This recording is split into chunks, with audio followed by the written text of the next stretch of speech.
Hey. Hello, and thank you for checking into the Stuff I Heard podcast. I'm your host, Joshua Peak. Hello. Hey, how's everybody doing? So, been a busy world, right? A lot of stuff going on, changing the weather, changing time. We had to turn our clocks back about a week ago and getting adjusted to that. Not only that, but also like the sun itself is starting to move in a different direction. So here in South Carolina, it's getting dark a lot sooner, which is weird. It's always depressing in a way that you get up and it's dark and you go to work and then you come home and it's dark and you're like, man, where's the sun at? But also in the fact that it rained here a lot this past week. I don't know how people up in the Pacific Northwest deal with it, where it rains like every day. Or if you live in like London or something, you always hear about it being just foggy and rainy all the time. It's got to be just depressing to never see the sun. I mean, don't get me wrong. It gets pretty hot here in the summertime, and there's days where I wish it was like this. But it's been pretty overcast and yucky out for a while, and I'm a little tired of it being that way. Of course, you have no control of that weather. It is what it is.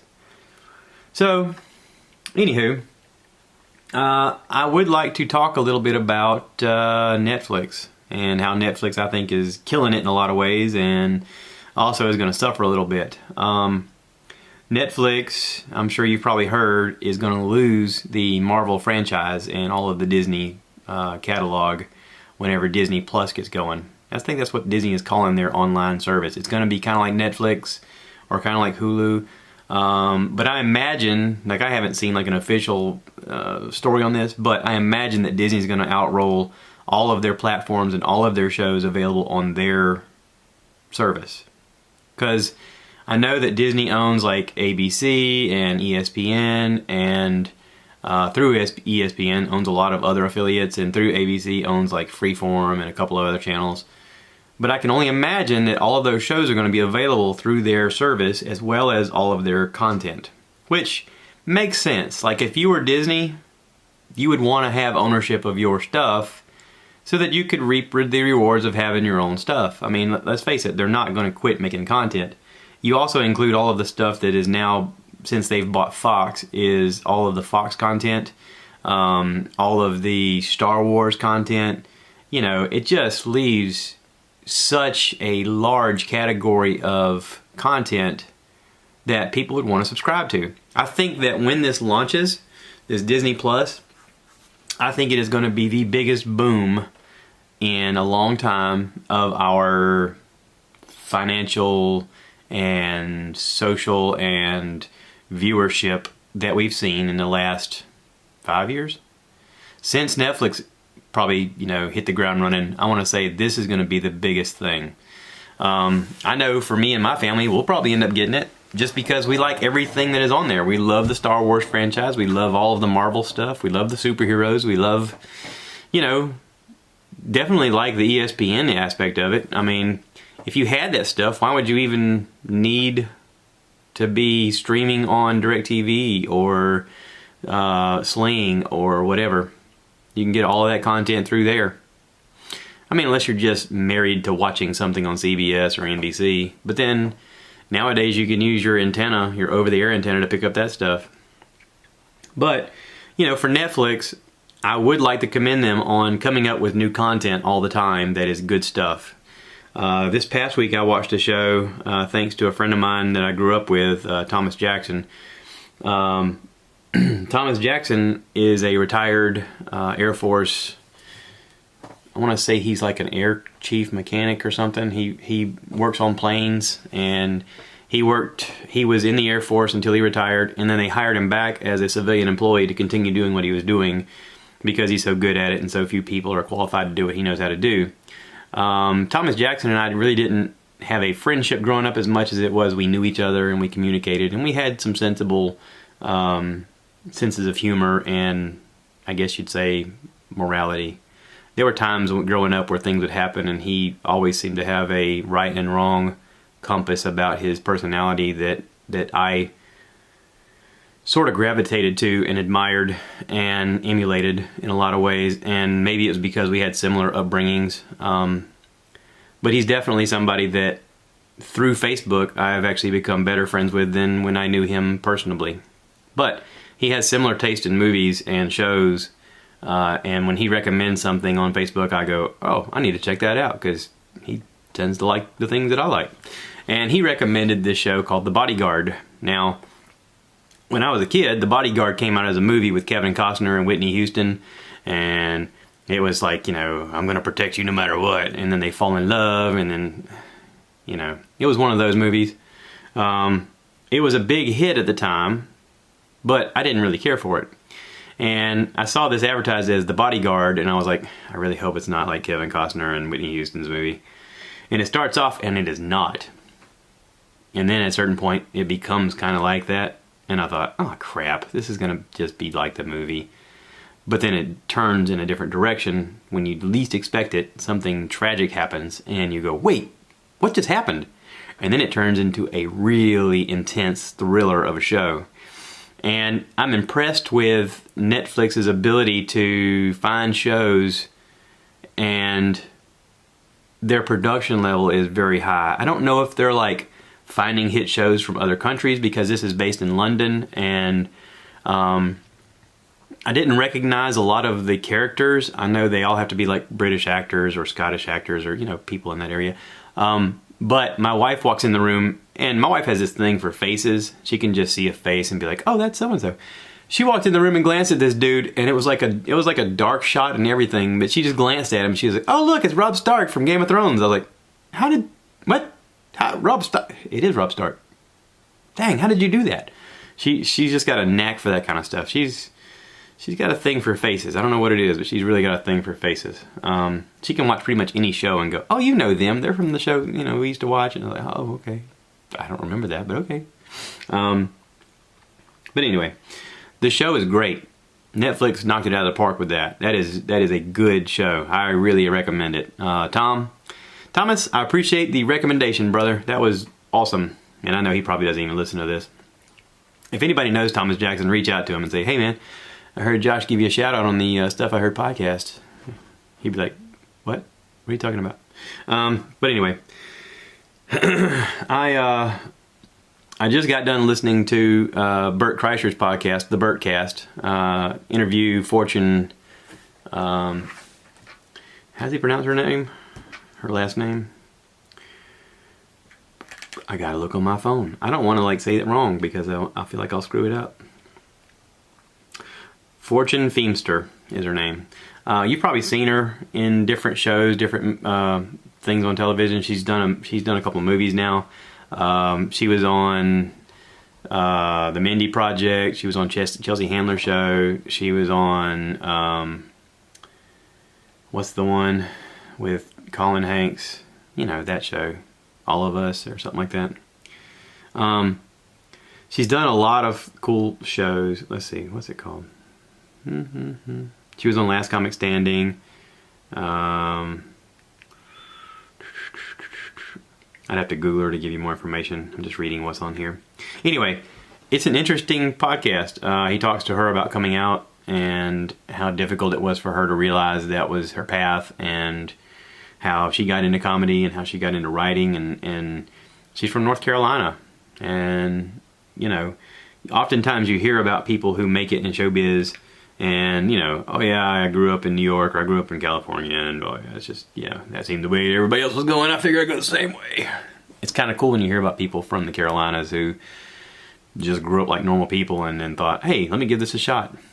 And she's a neat interview. She's a interesting person. Fun side on another direction, but kind of along with this. I listened to Second Chance Church podcast with Pastor Perry Noble, and his podcast from the sermon on November 4th is called Coming Out of the Closet. Very interesting, very moving, very powerful sermon. Very impactful. I have friends that I grew up with who are gay, and I wish that they could hear this message.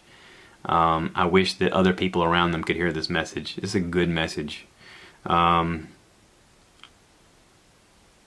It's something, you know, I've grown up believing that if we're to believe that God made us all in his image and we're supposed to love thy neighbor as thyself, then we're supposed to learn that we all are the same even though we are different, and that we're supposed to learn to love each other because of our differences. That I think that the true measure of our love of God is our measure of love of each other. Because, like Jesus says, the building is just a tool, but you are the church. You the people. We the people. We are the church. We are the body of Christ. We are in his image. That doesn't say that it's just the white people, just the black people, just the brown people, just the purple people. All of us. Now, here in the South, it's a big deal for people to be of different colors, even though you have the internet now and you don't have the reason to be stupid anymore. Here in the South, people still think, oh, he ain't like me, he must be, something wrong with him. There are people still, to this day, here in the South, who have a problem when there's an interrace mixed couple. Even though they're just people. The only reason they look different is because one of their people grew up north where it was cold and they covered up from the sun, and the other group grew up in the south where they took off more clothes because it was hot. And your exposure to the sun changes the pigment of your skin. That's it. That's the difference. Now, I grew up with a couple people who I knew were gay their entire lives. One of which I shared a locker with when I was in freshman in high school. And nobody would share a gym locker with him because you used to have to change clothes in the gym and put on your gym clothes to go work out. And everybody's like, I ain't get a locker with him, he's gay.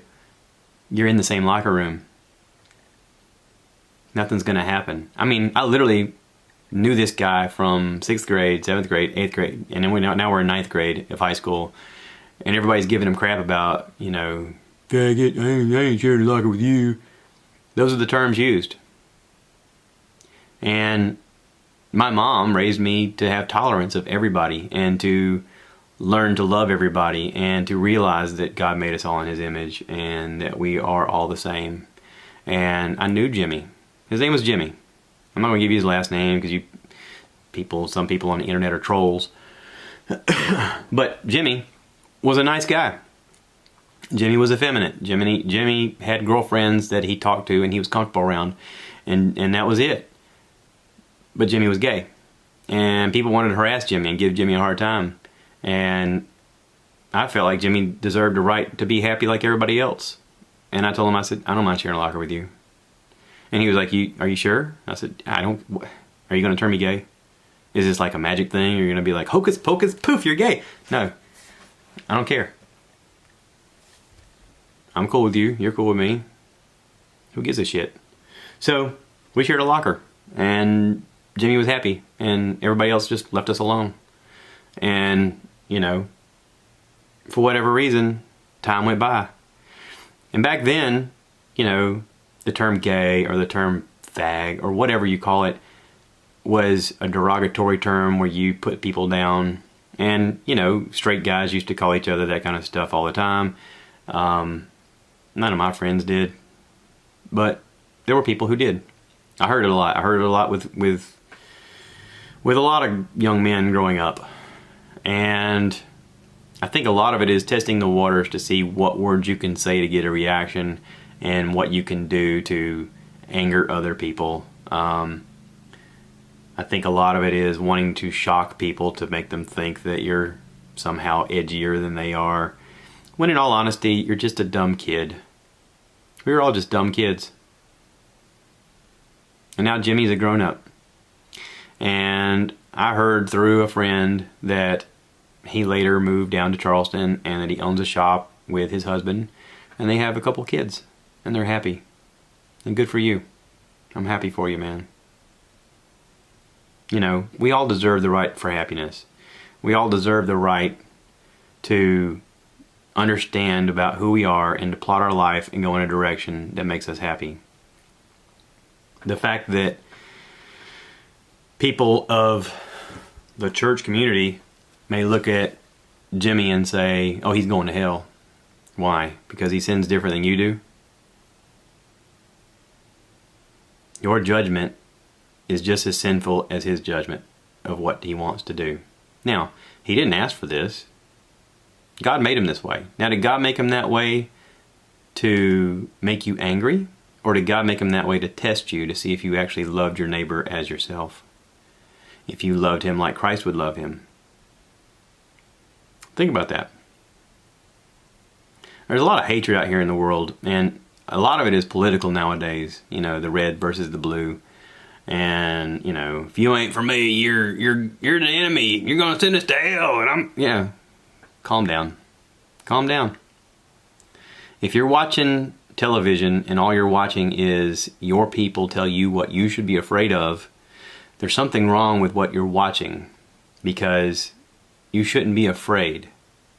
You shouldn't be like blind to what's going on, but at the same time, if you're only drinking from one pool of water, you're maybe missing the bigger picture. You know how they say there's your version, their version, and the truth? There's a lot more truth out there than we're getting versions of. Because right now, television stations and radio stations, they feed off of your fear.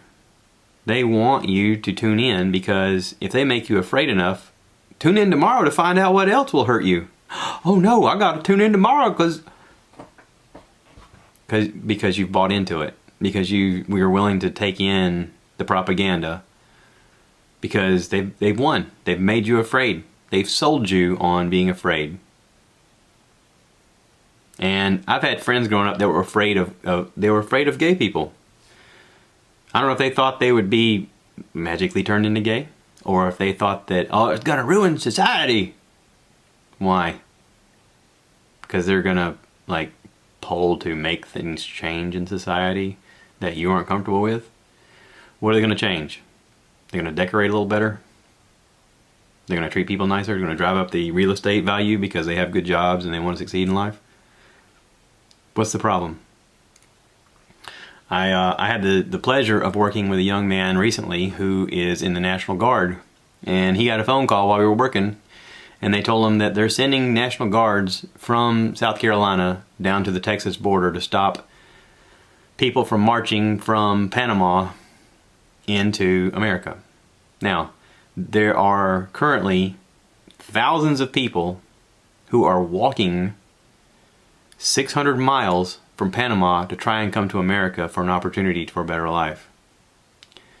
600 miles of walking. Can you even fathom how long 600 miles of walking is? That's a long way. That is a pilgrimage.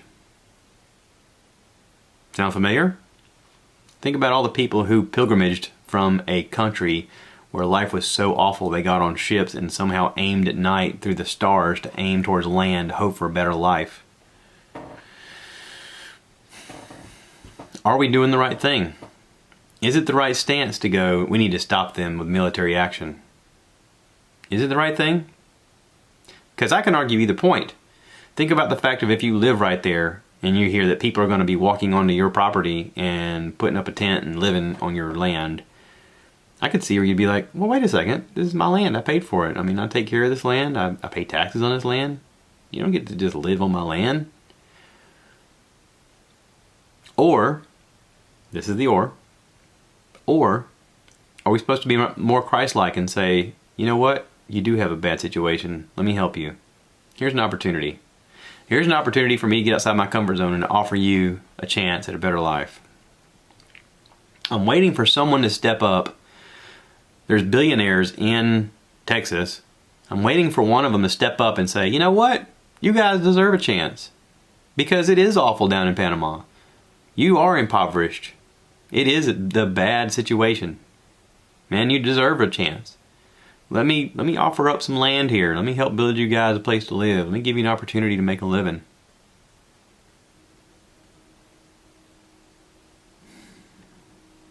What if we did that?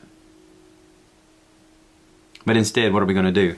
We're going to send troops down there and tell our soldiers to point a gun at them and say, you can't come in here.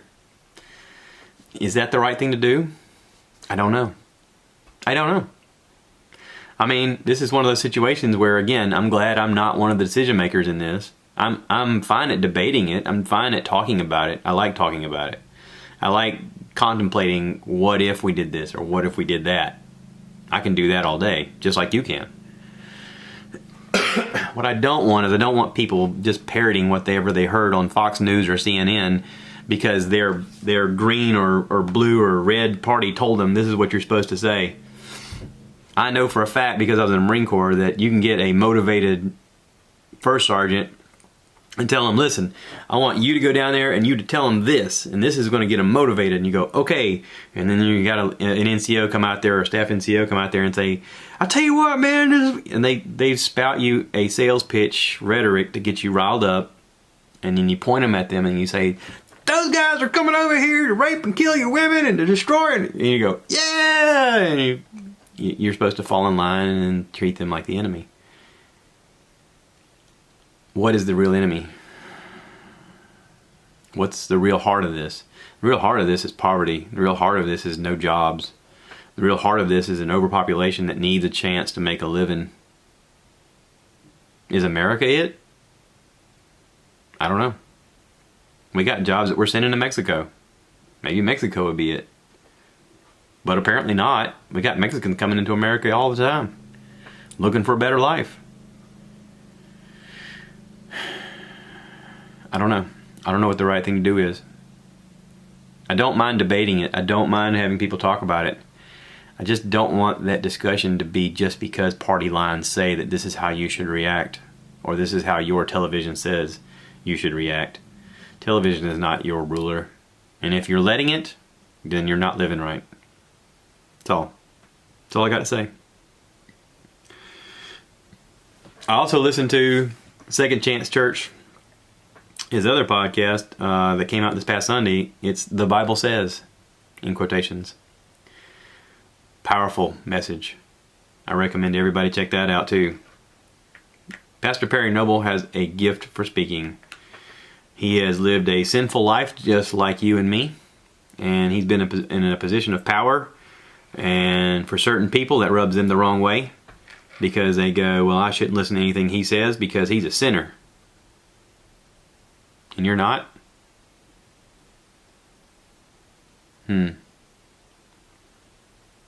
Interesting. Food for thought. Something to think about. I'm going to talk a little bit about my son. I have a son that lives in Washington State. His name is Draven. Hey, Draven. I guarantee you he does not listen to my podcast or watch my YouTube. He's not on any social media. He had a Facebook page at one time, and an ex-girlfriend hacked his account and pretended that she was him and that he was a racist. And a bunch of people threw a bunch of hate his way. It had nothing to do with him. He's got no racist heart in his body. She was just pissed off because he didn't want to date her anymore. And there's a special place for girls like that. You know, she'll find hers. She'll figure it out. Somebody will wake her up. But he's living in Washington State, and I'm in South Carolina, and he's getting ready to turn 24 soon. So if you know Draven, or if you're out there, buddy, I love you, and happy birthday. And I'm sending you some stuff. His birthday's on the 27th, so this is a little bit early, but happy birthday, buddy. I love you. I'm gonna cut it short. Y'all take care. Be kind to one another. And talk to one another. Learn from each other. Maybe we can learn something from each other. That's it.